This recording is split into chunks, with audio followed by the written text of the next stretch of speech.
بسم اللہ الرحمن الرحیم۔ السلام علیکم معزز ناظرین و سامعین، زارا وائس میں خوش آمدید۔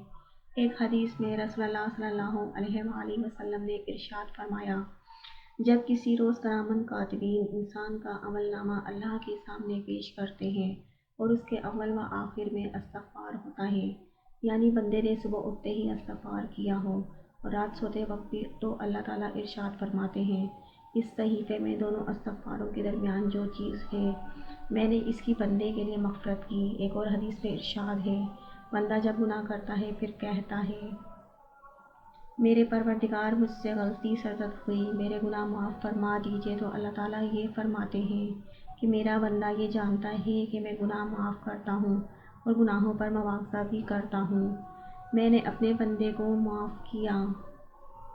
بہترین استغفار، استغفر اللہ الذی لا الہ الا هو الحی القیوم واتوب الیہ۔ میں اللہ سے مغفرت طلب کرتا ہوں کہ جس کے علاوہ کوئی معبود نہیں، وہ ہمیشہ زندہ رہنے والا اور عالم کا بندوبست فرمانے والا ہے، میں اسی کی جانب رجوع کرتا ہوں۔ Thanks for watching, please like, share and subscribe.